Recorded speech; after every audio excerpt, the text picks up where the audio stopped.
And good Thursday morning. Welcome to episode 47 of the Inside Drive podcast. As always on Thursday, got my good friend, golfwithjay.com owner, the new, what's it called now? The Inflatable Fairway. The Inflatable Fairway. We want to keep calling it the Shank Tank, but I know that's not what we're going to call it.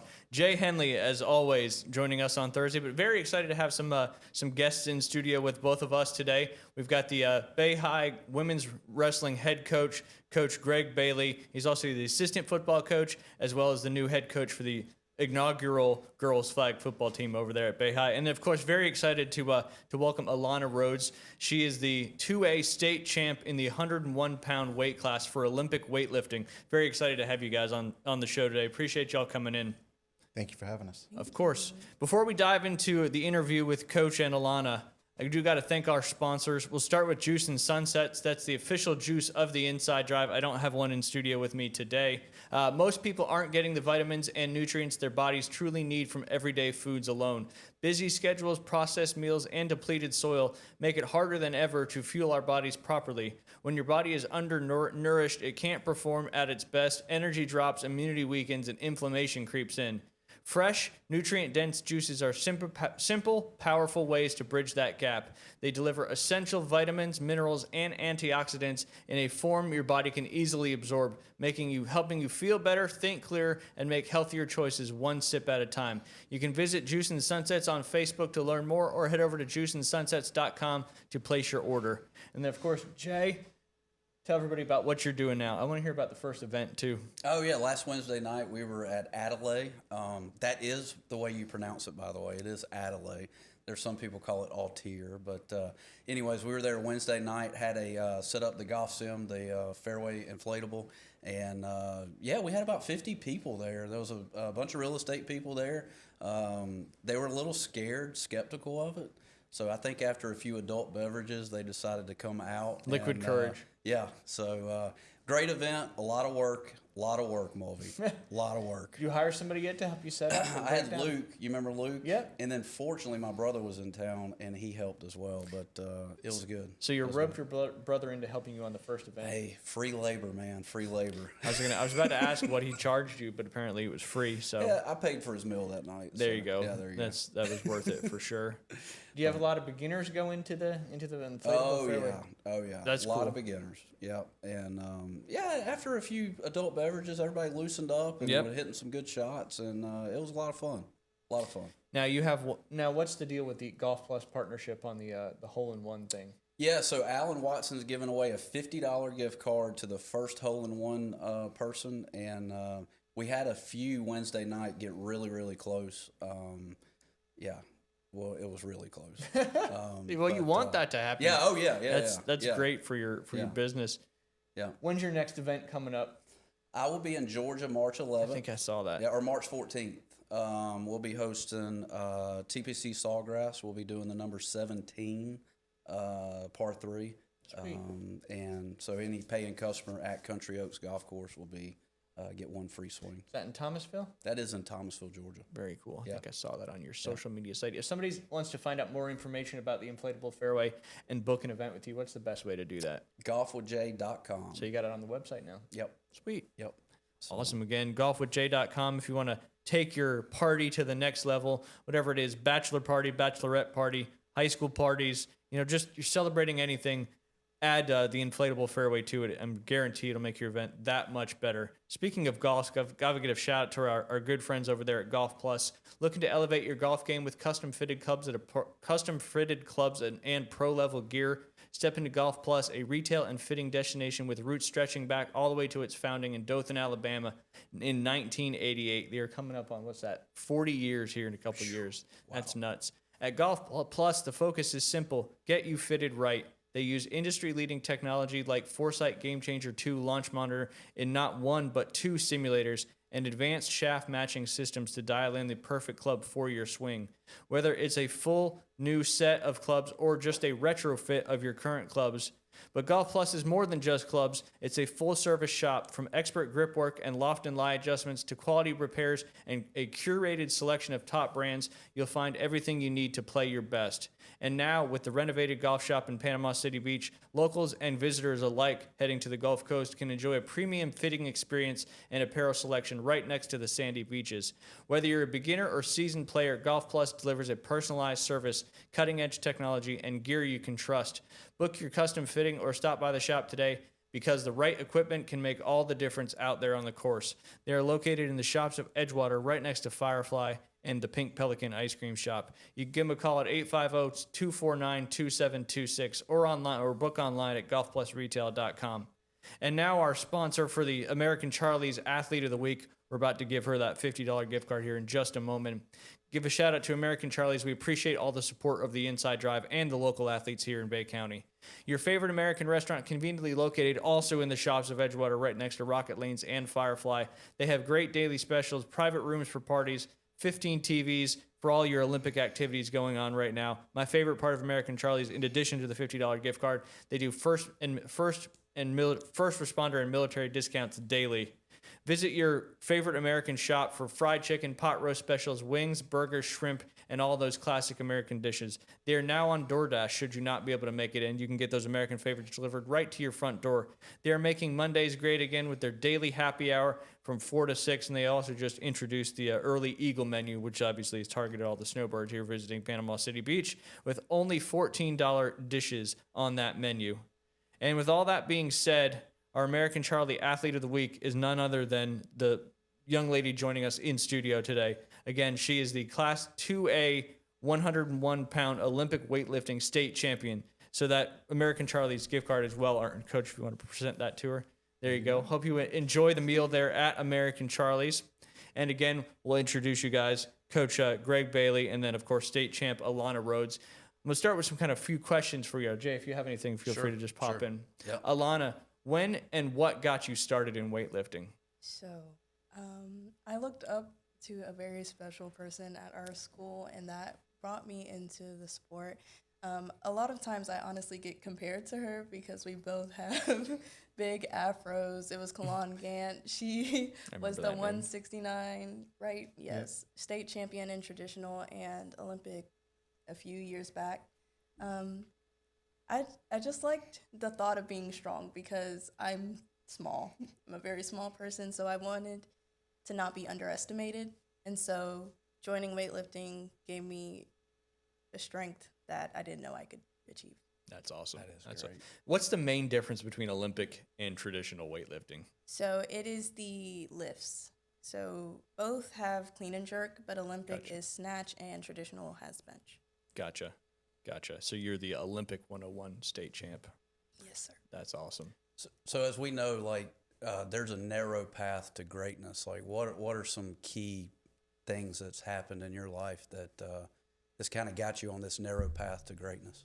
I would say the competitive spirit within myself, and also the support system around me definitely put me on that path, because once I find that I'm somewhat good at something, I want to be the best at it. That's awesome. And so I will do everything I can to be the best at it. A character trait that champions have for sure, and not many people ever get to that position where you can challenge yourself to be the best you can be. Because if you can, in a individual type sport, much like golf, it's just you out there. So if you can challenge yourself to be the best you can be, that's obviously a winning formula. Coach, same question for you. What got you into being the coach for weightlifting? So this is year 8, and my daughter started it before I started working at Bay High School, and I went to a couple meets. Didn't really know it was a sport then, and I went to a couple meets and stuff and watched. And then I think there were 5 or 6 girls on that team with her, and because of my background in athletics, things like that, I was like, well, I started looking, and I'm like, man, that form's not really good. This is bad, you know. And it was no knock on any coach or anything like that. At the time, it was a sport that a lot of people weren't doing, and it was kind of coming around. Yep. And at the end of that school year, the next year, I had started at Bay as the culinary teacher and stuff. And then that next year, that job opened up, and I put in for it, and have that's probably the sport that I love the most. Awesome. It's Awesome. weightlifting. And this question is kind of for both of y'all. Obviously, the winning lift that you had down at the state championship, can you describe the feeling you had when you completed that lift and knew what you had accomplished right then and there? It was surreal, but I was excited, but at the same time a little bit down because it was a lift that I had always done the entire season, and I had built it up to be something like a new PR. Yeah. And it was crazy that I had achieved such a big goal with something that I've done so many times. Well, I mean, and that's a testament to your work ethic too. Yeah. You know, so many times you've done it, so by the time you got on the biggest stage, you'd practiced it and done it so many times that it was kind of I don't want to use the word routine, but I think you know what I'm trying to say. Yeah. And then, Coach, same thing for you. What was it like watching her achieve that moment? Well, I'll back up just a little bit, and I'll kind of share a little more to the story because as we got going, after the snatch lifts, Alana was behind by about 10 pounds, and she had already gone, I'm okay with second. I'm okay with second. Second place will be okay. And I'm like, look, and she can tell you, I've said this over and over to the girls and boys, you know, and stuff. You have to take care of your business and not worry about what the other person's doing or anything like that. You just go be great for you, and good things happen. And sure enough, as she's going, you know, I'm kind of reeling her back in. I'm like, you just got to go do you. Yep. It's all Good you can things will control. happen. You can only control yourself. And luckily, I won't say luckily. I mean, it is what it is. The girl who is going to be her biggest competitor, who was the 10 pounds ahead, she scratched out on clean and jerks, which means she was done. You know, she missed lifts and stuff, and it didn't dawn on me at the moment that she had scratched out on that. And I'm kind of like telling them, like, pause the floor, you know, give me a minute, whatever, you know, because I'm trying to calculate and figure things. And Alana's like, Bailie, she scratched out, she's done, you know, and it's like a light bulb. I'm like, oh, well, then we don't have to climb. We don't have to, you just got to make this lift that you've always done. We don't have to do a PR and anything. Just make this lift because the girl behind you's got to lift like 20 pounds, which is a big jump. Yep. You know, and so then it was just focusing and watching, and you know, once she got it on her rack on her shoulders for the clean, she doesn't miss her jerks. I know that. So once she got the clean and was coming up, I was like, we're good, you know, and stuff. So then it was, I could shift, you know, and go into that celebration moment and kind of allow her to celebrate and live in it for a minute. Awesome. Great story. But thank you for adding on that. Jay, you want to grab one? So where do you go from here? You know, I mean, you're obviously a state champion. Like, you know, you've reached that goal. Where do you go from here? Well, at the college that I plan to attend, they don't really have a weightlifting team, but I know they do have a club somewhat on campus, so I hope that I can be at their USAW club on their campus and continue to lift. I want to stay active and be able to just keep the activity up. Yeah. And what a story you've got, right? I mean, that's a heck of a story. Real quick, what school was that at, Alana? The University of Alabama. She got accepted to the University Awesome. of Alabama. Wow. Awesome. That's great. That is cool. I'm not gonna say RT. Tuscaloosa got here, so I was born and raised in Tuscaloosa. So I figured there was some kind of connection for you. you You know, seem for pretty me, excited it's a there. yes, you know. Alana, when did you realize that you were really, really good at weightlifting? When I got that first gold medal, probably that was, I believe, my sophomore year at districts. I believe, yes, districts. I got a gold and a silver, and I was like, dang, kind of good. I got first. So Now, do you play any other sports? I mean, besides doing weightlifting? I do a lot of other things, countless other things. Awesome. I do color guard, if you would consider that a sport. Absolutely. So I have to be toss an some athlete to do flags, it. some rifles, some swords in the air during halftime shows. I've done choir. I've done theater. I'm involved in my church. I make film stuff, and I do wonder a why you lot got of into things. Alabama. She has her own cookbook as well. Oh. Jeez, I'm gonna need to check that out. Now, all those other things that you do they help with weightlifting, and vice versa? Does weightlifting help with all those other things that you love to do? I think weightlifting is more the helper for all the other things, especially color guard, because you need a lot of strength to be throwing stuff around. And we've even had times where our coach would try to get some access to the weight room so our girls can become stronger and toss higher. It works hand in hand. Yeah. Awesome. Very, very cool. What does a typical week of training look like for you? You're better at that question because you make it. But every day we come in and he puts a workout on the board, whether that's clean and jerk, snatch. We focus whether on Olympic or traditional for a day, and we just do a few sets, a few reps of cleans, front squats, different things every day. Every day from Monday to Friday. And then, Coach, how much have you had to push and motivate Alana, or she's been more self-drive, self-motivation, all that stuff? She's one of the rare athletes that you don't have to do a whole lot of motivating. She pushes herself. And with those, it's just kind of guiding and steering the ship. You know, she's the motor and the power and everything. So with that, it's just kind of keeping her focused on what she's supposed to do. A lot of times during practice and stuff, I'm like, slow down. Let me get through going through the whole workout and stuff before you start, because she's already starting and going, and stuff. So she's definitely a leader in that aspect of, pushing and herself. Well, and two, that seems to be a common formula when it comes to successful high-level athletes, is that discipline and self-motivation to be able to do stuff when it's not, being told you to do, and you actually go out there and do it on your own and get better on your own. Right. Alana, what was your hardest lift mentally, and then what was your hardest lift physically that you've done in your career? My hardest lift mentally? Probably that second lift at state, and also physically, because it was fine when I got on that platform, but when I did that clean, everything was like crashing, and then I got faint, and then ooh, and then I dropped that jerk. But that was probably the hardest mentally and physically. So kind of pivoting on that mental side of things, how do you handle the pressure in the big meets like the state finals that you were in? Well, it's kind of funny. I just dance. I dance a lot. And I like that.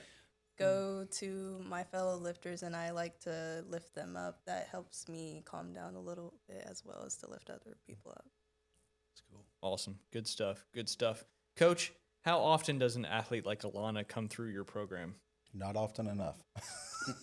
The one she alluded to earlier, I've been fortunate. This is my 5th state champion, so I've been very fortunate in the 8 years I've been doing it. And it's luck. The one she talked about, Kalon was one of those, kind of like Alana. She didn't know how strong she was, and same thing with Alana. She had no idea how strong she was and the capability she had.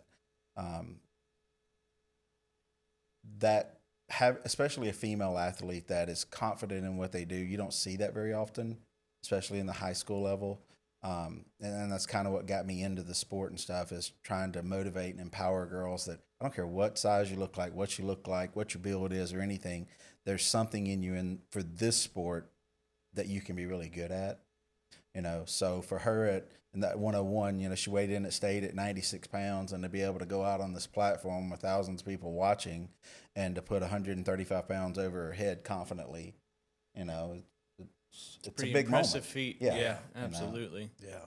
One that a lot of people will never even dream about doing. Right. Very, very impressive.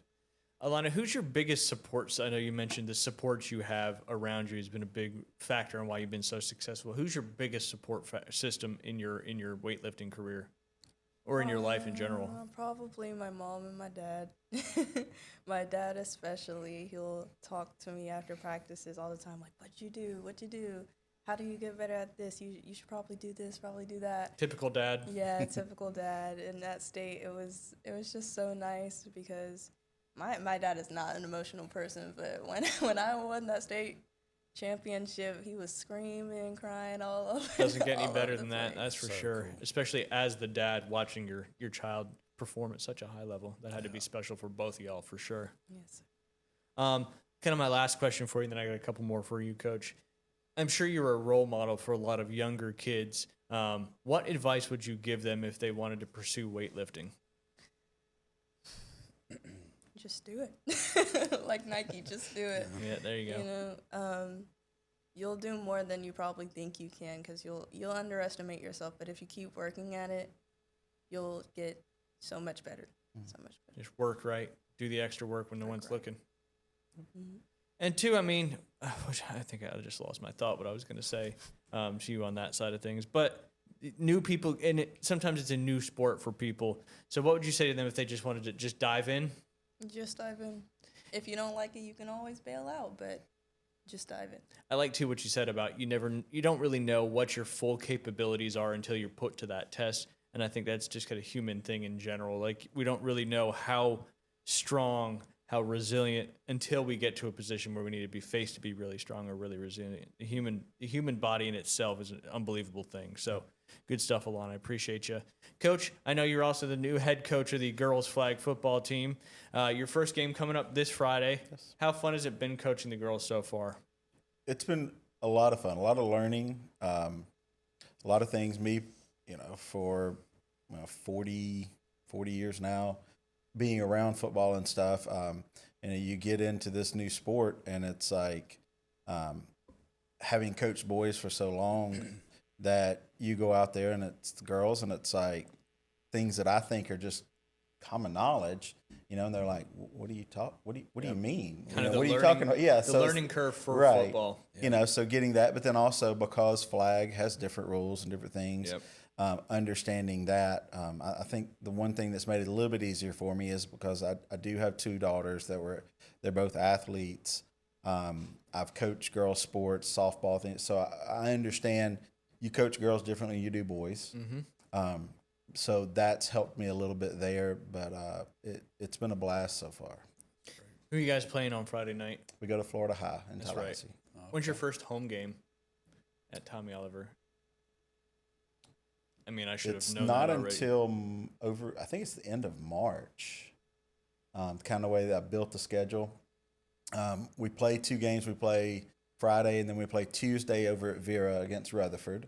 And then we have a week and a half roughly off, and that was by design because I wanted to get a couple games in, see where we're at, and then give me time to say, okay, hey, we need to adjust this, fix this, add this, do those kind of things, Yep. rather than just going all in and heavy loaded the schedule. So Absolutely, yeah. Looks like the 13th of March, right before spring break, you guys are playing Mosley. okay, But that's I would imagine it's at Tommy Oliver, but you guys, I believe, then you play them in back-to-back games. Right, yeah. Where you're the away team and then you're the home team. Do y'all have cheerleaders? no, they have not added that, banned anything yet. Okay. I can see it getting to that point to where Yeah. it'll become much larger. I know Mosley and Rutherford had their first. Yep. Was it, or Right. Arnold. Well, Mosley- Arnold had their first game last night. Mosley had their first game, Tuesday night? Yeah, it's Tuesday night. And they won. Yeah. Right? Yeah. Both Mosley and Arnold have won their first game so far. So Pressure's hopefully on. we'll add Bay to that when they come back from Tallahassee on Friday night. Yeah. That'd be cool. Yeah. Obviously, you mentioned the difference between coaching boys and girls. Is that more how they respond to the coaching? And because I've coached, on a young level, both girls and boys, and like you said, you got to coach them just a little bit different. But I feel like I learn more from coaching girls than I do from boys. Yeah, so I learned pretty quick. Again, coaching softball at Bay with my daughter. Girls will push back a little bit more. They'll tell you real quick, hey, that was not very nice. Those kind of Especially things. teenagers. Yeah, So, but I had a coach tell me, he was like, look, you got to understand, boys need to play good to feel good. Girls need to look good to play good. And he That's said, like golf, right? Yeah, that's right. That's right. so once I understood that, and because I used to give my daughter so much grief over the fact of she was like, I got to get my nails done before the game and my hair, and I'm like, just you're going to play in dirt, come on. Yeah. And she was like, no. And so, but once I embraced that and accepted it, it was a much easier. Except with the weightlifters, I told them we'll go to meets and all the other teams have got glitter and all this makeup and paint and all this. And I tell my girls, I'm like, y'all can do all that stuff. And they're just like, okay, whatever. They're standing And they're we'll focused get on there. the business. Right. Yep. You know, Yeah. I think, did you bling your shoes? No. We had one girl that went to state. She actually put the little rhinestone stuff all over her Nike swoosh and stuff. But that was the first time in all the years that I've had a girl actually do something like that. Now, if you do media day, of course they're going to do their hair and Yep. makeup and stuff. But Right. other than it meets, it's different. Yeah, definitely. Accessories. Like when I'm teaching a little 8-year-old girl, she's like, Coach Jay, look what I got. And it could be pink golf tees. It Right. could be a pink golf ball, whatever it is. Accessorize. That's the deal. I mean, that's golfers in general. It is. It is. mean, yeah. Got to have the bright pants. That's right. That's right. You gotta look good on the first tee to play good, right? Yep. That's it. Alana, one more question for you. When you got into weightlifting, what was the biggest challenge early on when you first started out? I'm just curious myself. That's tough. Honestly, I have the memory of a goldfish, but I understand that. It's important. Yeah.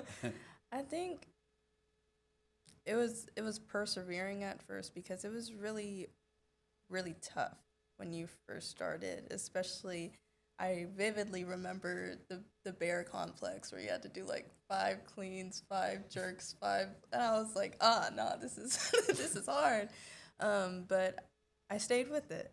But it's that initial grit, that hard part. Yeah. That was like You got to kind of get over that hump and then go forward. You wake from up sore and Yeah. it's like, I don't want to do it. And then you don't go to practice. And then the next day you're starting all over. So just trying to get them to understand you can't take a day off because when you do, all that soreness is going to come back. But if you Yeah. push through about 10 days, Yep. you'll be fine. Yep, kind of get your muscles get used to that, gets past the atrophy and all that Right. stuff. You know what I've learned about this generation coming up in the gym is they always do the hand sanitizer and clean off everything that.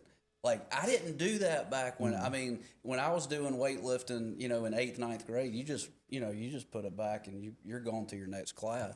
But y'all actually like clean. You were supposed to do it though, just because. What?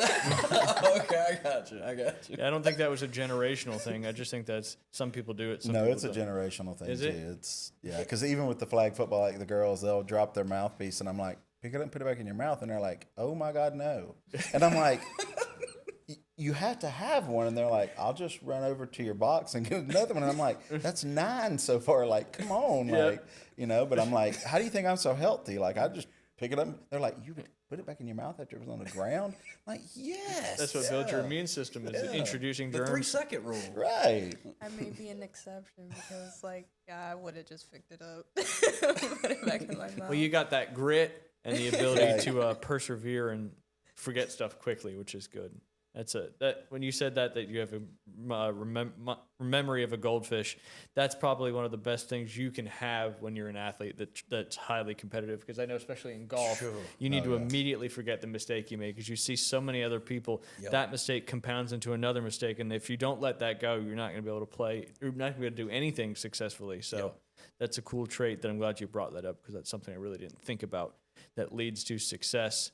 Before we take a quick break, we're about halfway through the show. I do want to mention our middle of the show sponsor. That is Panhandle Credit Union. At Panhandle Credit Union, quality relationships is what they are all about. Whether it's donating to a community event, sponsoring your child's sports teams, they are here in the community to help us out. Check out their great banking products, loans, savings, checkings accounts, mortgages, whatever your banking needs are, Panhandle Credit Union can handle it.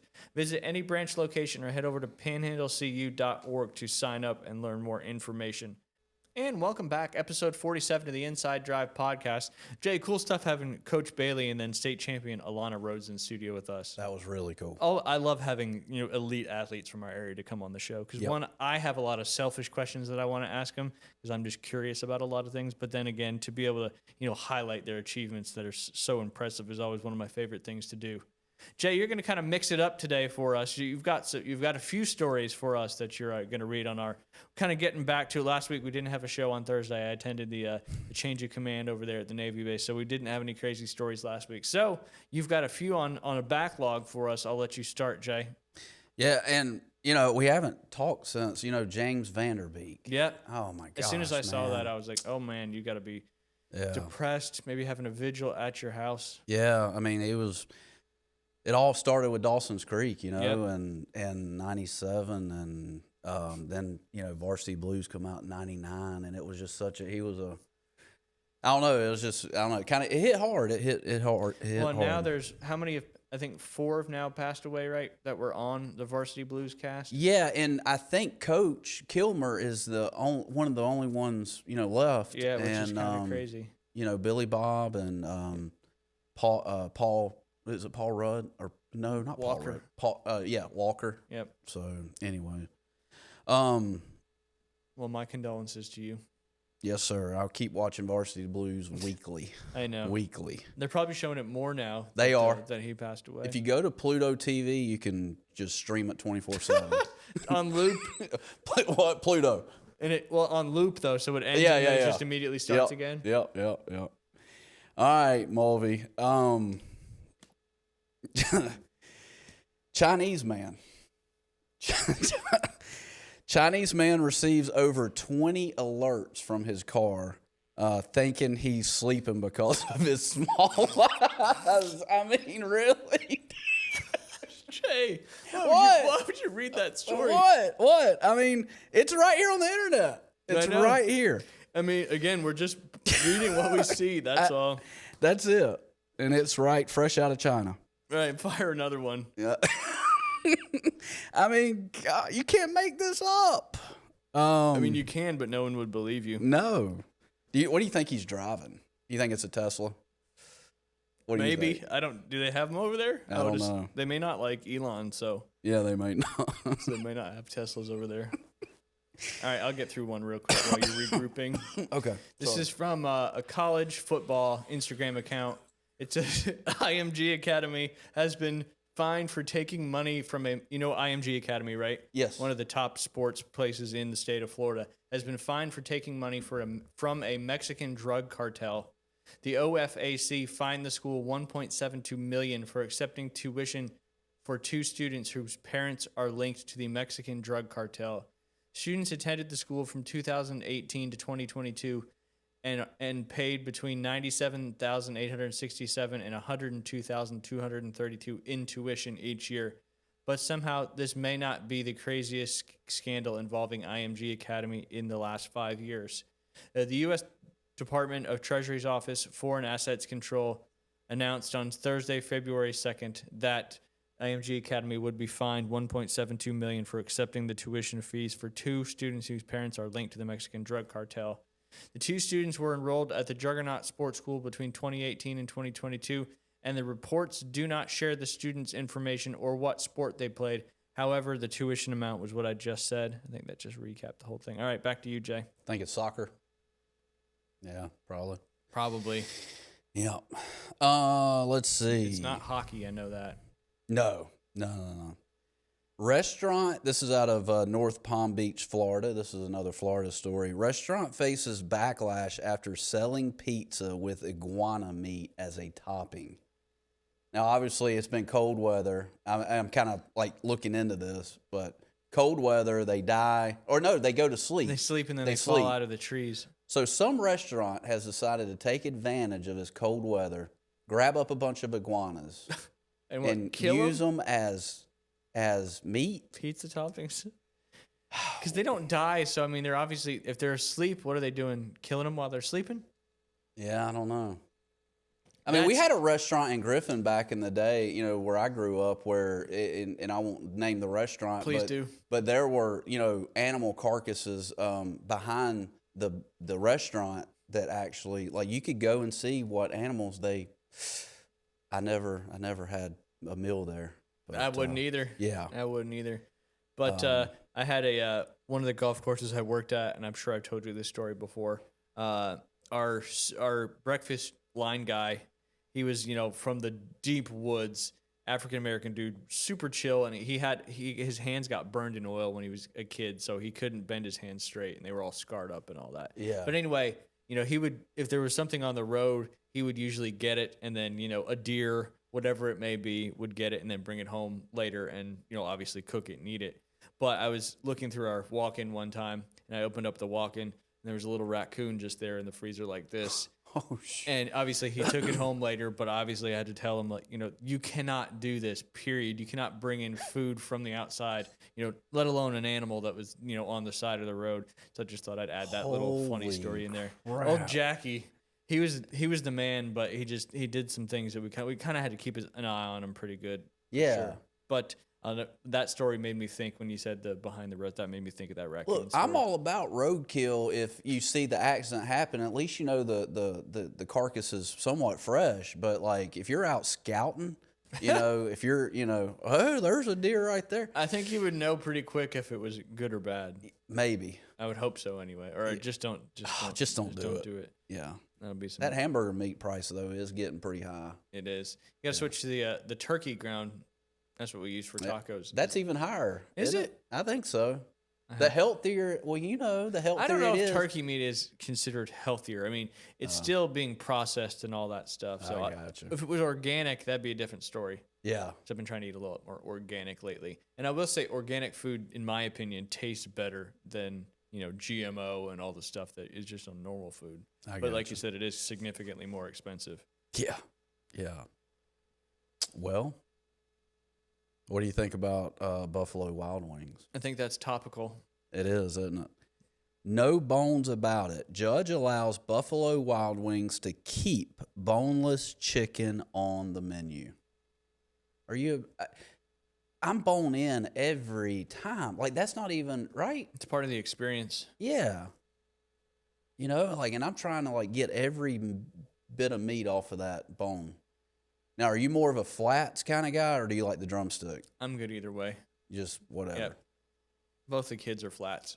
Please don't tell me you dip it in blue cheese. No, I don't dip it in anything. Okay. No ranch, nothing. I got you. I'm not a big sauce guy. Yeah. Like mayo, ketchup, mustard. I don't use any of that stuff. What do you put on your hamburger? Cheese, onion, lettuce, pickles. Oh, the vegetable. Yes, I prefer The those. garden. Yep. Now I'll put oil and vinegar on my subs and stuff like that, but that's because I like the taste of oil and vinegar with a little salt too. I got you. So you're not a condiment guy. Not a condiment guy, and I haven't tried to go back either or to change my ways. I'm too stuck in my ways. No, I get it. I get it. All right, finish the boneless wings story here. Well, there's a 10-page ruling. U.S. District Judge John Tharp in Illinois said the sports bar franchise can continue to call its popular menu item boneless wings, even though they are essentially chicken nuggets. A wing lover by the name of Eamon Halim filed a lawsuit in March of 23 claiming violations of the Illinois Consumer Fraud Act over Buffalo Wild Wings, calling them boneless wings instead of chicken nuggets. Tharp decided Tuesday there wasn't enough meat on the bones of his argument. A lot of puns in that story. Yeah, no kidding.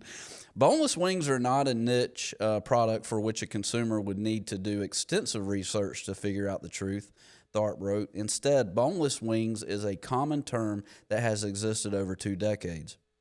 Halim did not drum up enough factual allegations to state a claim, Tharp added, though he has standing to bring the claim because he plausibly alleged economic injury. He does not plausibly allege that reasonable consumers are fooled by Buffalo Wild Wings' use of the term boneless wings. At what age did you finally realize that it wasn't part of the buffalo? Right off the get-go. Really? When they call them chicken wings. I was like 22, 23. Again, I'm not surprised. Got another Florida. Yeah, I was never like, I'm eating buffalo. Now, I've had bison, like burgers and stuff The like best meat ever, in my opinion. that. Especially if it's fresh. Yep, it's Yeah. good. Yeah. All right, this one, title of this article, imagine that. It's from the state of Florida. You might have seen this one, Jay. Couple arrested after pickleball brawl involving more than 20 people, authorities say. This is in Volusia County, Florida. A Florida couple was arrested after the two were allegedly involved in a fight over pickleball that included about 20 people. Authorities in Volusia County said they arrested Anthony Spezna, 63, and Julia Spezna, 51. It's a 14-year difference there. Found him in the kitchen. It almost went over, but then I caught it and brought it back. Police said the fight happened Sunday, this is last Sunday, at Spruce Creek Country Club. Authorities in Volusia County said they arrested Anthony and Julianne Spezna, arrested them. Police said the Speznas physically assaulted the team they were playing against. Anthony Spezna faces charges of aggravated battery causing bodily harm and 2 counts of battery on a person 65 or older. Dang. Julianne was charged with battery on a person 65 and older. Couple is now out on bond. Thought that was an Is that like, I did not know. So if you're 65 and older, like it's another added elderly. I guess deal. a different type. Yeah, elderly abuse, whatever it may be. Wow. I didn't know pickleball was that intense. It is, man, especially when it's like the older generations. And the older you get, the less Fs you give. So I'm sure it was an intense matchup and all that kind of stuff. Let's see if I got one more interesting one here. At least that paddle. I mean, that paddle could be a weapon. But Yeah, especially if you turned it to the side. Yeah. That would hurt for sure. Mm-mm-mm. All right, I don't know if this is one anybody cares about, but it's called Insane Facts About Australia. The Great Emu War happened when the government sent soldiers with machine guns to stop 20,000 emus from eating crops, but the birds were too fast and the army eventually gave up. Because camels were brought over for transport in the 1980s and then set free, Australia has over 1 million wild ones. So many that they actually sell them to countries like Saudi Arabia, and the Gympie plant is Saudi Arabia. The Gympie plant is terrifying because it's covered in tiny needles that inject a toxin so painful it has driven people to madness. For a more peaceful site, Lake Hiller, famous for being a permanent bright pink color, has caused by special algae and bacteria living in the salt water. However, you have to watch out for a southern crosway, a 160-pound bird with 4-inch dagger claws that can kill a human with a single kick. Even weather is as strange as spiders, sometimes using their webs like parachutes to fly, resulting in spider rain that covers the whole towns in thick silk. Finally, the most dangerous creature isn't a shark or snake, but the box jellyfish, whose venom is so powerful it can cause the human heart to stop beating in just 2 minutes. Who is the final boss of Australia? That would be obviously the snakes and the spiders. But didn't you say something about Australia in previous shows? Like, would you want to go move there, go visit there, or something like that? You hear people go all the time, but And I was like, Australia is such a scary, scary place to be. Oh yeah. 160-pound bird with giant claws that can kill you in one kick. And that's the emu? No, that's not. No, it's not. Emus don't have claws; they just spit on you. This was that. It's called the southern cassowary, 160-pound bird with 4-inch dagger claw that can kill a human with a single kick. Does it fly? I would hope at 160 pounds. I sure as hell hope not. That'd be Dang. terrifying. It's like a Bowen's 777. But have y'all ever, before Buffalo Wild Wings, there was a place called Buffalo Southwestern Cafe, and they were periodically, maybe one in Nashville, Atlanta. This was 25, 30 years ago. The best food, Buffalo Wild Wings. This has nothing on Buffalo Southwest Cafe. That was the best. The best. Never had it? Never heard of it. Oh my Hold God. on, Buffalo. Southwest Cafe.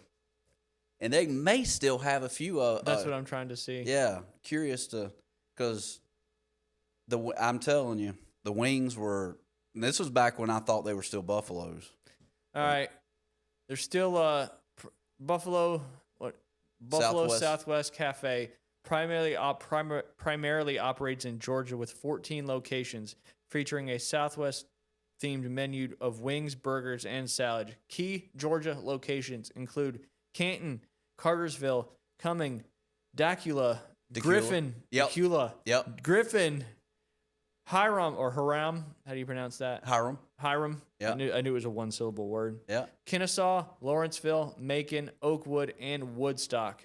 They also have 2 international locations in Qatar or Qatar. I forgot how to pronounce that. No way. Yep. So they've expanded internationally. That's crazy. Where was I thought you only had a few roads there in Griffin. Just only a few. Where was this one located? Highway 16. Yeah.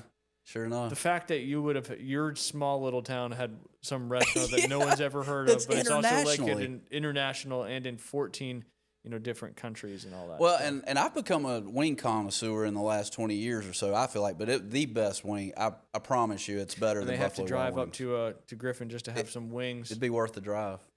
Yeah, if it's I still the would be same. disappointed for sure. Yeah. All right, a couple quick Olympic things before we get out of here. I want to give a quick update on the medal count, just who is leading the medal count.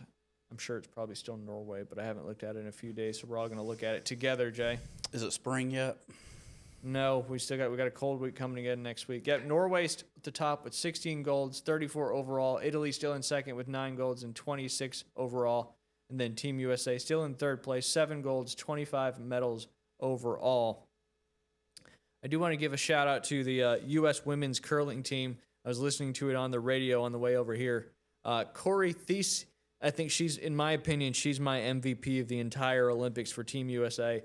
She helped bring the mixed doubles team for their first ever appearance in the semifinals and their first ever medal with winning the silver medal. And then, of course, now the female women's team is advanced to the semifinals with a really, really intense close match earlier this morning where they were up by 3 points going into the 10th end.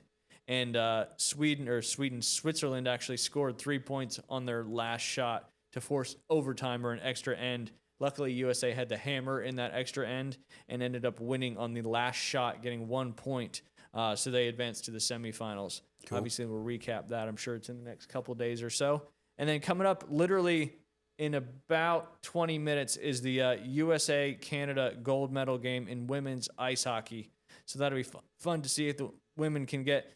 The Canadian women's team still leads all-time gold medals, but the U.S. has been, I believe, won 5 of the last 6 gold medals. So hopefully they can get another one and keep Canada from winning that elusive gold medal. They may have won one since Tuesday, but on Tuesday I reported that Canada had not won a gold medal yet at that time, and I'd love to keep it that way. That's crazy. On the men's side, you've got the USA that won in overtime yesterday. Canada won in overtime. And I believe Finland won in overtime. I could be wrong about that one.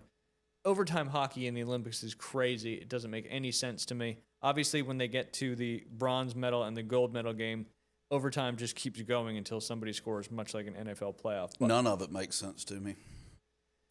Shocking. Yeah. But anyway, the games in the quarterfinals that went into overtime, they play a 10-minute sudden death 3-on-3 overtime period, which if you understand hockey, which I know you don't, so only having 3 guys just opens up so much ice, and it's going to give such an advantage to the better team because you're just going to be able to create more space and skate fast. So I'm not a big fan of that because I feel like it really just is that including the goalie too? No, goalie's the 4th. Oh, okay. 3 skaters on the ice between defensemen and forwards. Gotcha. So I knew Canada was going to win that. I was hoping the United States would win that because obviously they're significantly better than the teams that they were playing as far as talent-wise.